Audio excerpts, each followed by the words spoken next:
tas poilsis, ne? Taip. Bet jeigu mes ilsimės vakarė ir žiūrim, nežinau, filmus ir televiziją, tai nėra kokybiškas poilsis. Ir taip ir ne. Tai galima dėti į poilsio kategoriją, bet labai reikia tada žiūrėti, kiek tai užtrunka kasdienoje.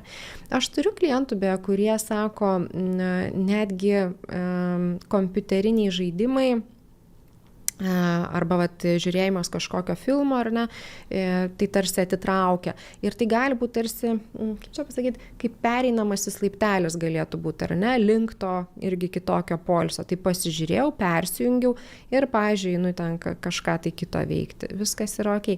Bet jeigu taip žiūrint, ar tai yra tikras poilsis, mano supratimu ne visai.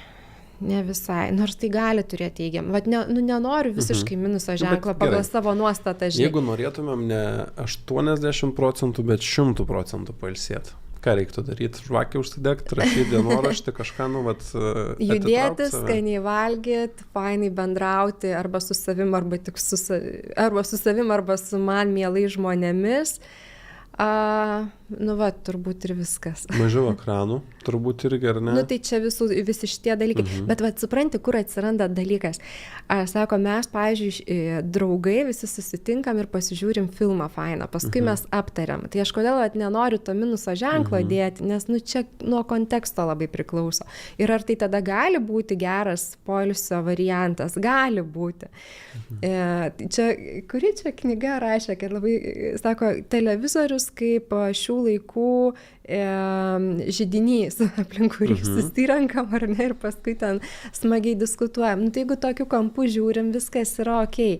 Tik visko tada turi būti su saiku. Jeigu visą dieną ir šiaip prie kompiuterio sėdėjau, ar ne, tenai, tai, gerai, valandą pasižiūriu, ten grįžęs, bet einu paskui pabendrauti, einu pamedituoti, einu gamtoj pabūti. Gamta, beje, labai tikrai gerai veikia ir jeigu gamtoj dar būnu sąmoningai, nes pasižiūrėk, aš labai dažnai Vingio parke matau kitur, kad žmonės, pavyzdžiui, bėgioja arba vaikšto ir ausinukus įsidėję, ar ne? Viskas yra ok, gal kažko tai mokos ir kaip ir gražiai viskas atrodo, bet jeigu mums reikia tikrai pailsėti, kartais aš paeksperimentuočiau ir padaryčiau taip, nusiėmiau ausinukus ir skiriu pusę valandos buvimui čia ir dabar, darant tą pratimą, kurį sakiau, 5, 4, 3, 2, 1.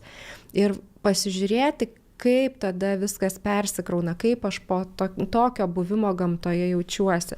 Ir aš manau, kad efektas gali būti labai nustebinantis. Čia man jau kuris laikas dabar kirba klausimas, kai kalbėjot, nes aš turiu šitą ir čia turbūt dar ne vienas žmogus gali save atrasti. Bėgiojant, dažniausiai bėgioju su ausinukais. Išeini pasivaikščiot, klausai kažko, nežinau, nuo mokslo kažkokio iki motyvacijos, kad turėtum energijos ir taip toliau. Namuose būna, kad skaitai knygą ar kažką, ten dar kažkokią muziką groja ar kažkas. Tada ar darai kažkokius darbus prie kompiuterio, tai ten žiūri, ten eina dar YouTube'as kažkoks fone nuolatos, ar ten panašiai. Kažkaip tos tylos absoliučios, jos nėra daug, net ir bėgiojant, pavyzdžiui, aš visą laiką muziką kažkaip pasijungiu, net nepagalvoju tiesiog bėgti. Taip. Šitą pribojus turbūt pajaustumėm jau tos didžiulius, tos privalumus, ką gali teikti tuščia galva, ne? Taip, ir čia aš manau, ir yra momentas, ar ne, nes tikrai su ne vieną esame jau eksperimentavę ir kas atsitinka. Sako, tai ta galva nėra tuščia, ką daryti, jinai pradeda ūžti, jinai pradeda būti praeityje arba ateityje. Ir čia yra, mes nebemokam kartais būti tiesiog su savimi. Žiūrėk, aš nenoriu sakyti, kad tai yra blogis, ar ne, ausinukai ir visa kita. Tai irgi yra vienas iš, bet aš siūlyčiau paeksperimentuoti skirtingus dalykus.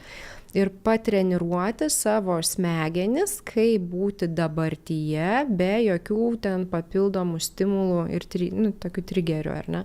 Tiesiog paeksperimentuoti. Ir kažkas tai bus ten įdomaus. Gali būti, kad biški išgąsdins. Dėl to, kad sakysi, nerimas kyla, nes nežinau, kaip čia susidoroti su tom mintim, ar ne, nes kai klausau mokymus, tai viskas aišku, tenai fokusas yra. O galiu pabūti be triukšmo. Kas tada atsitiks? Bet dažniausiai būna, kad eini klausai kažko ir tada dar užsimastai kažko ir tau kažkas dar kalba, tu net nebegirdi, ką ten kalba, galvoji kažką. Tai tą foninį triukšmą sumažinus dar turbūt būtų ekstra plius.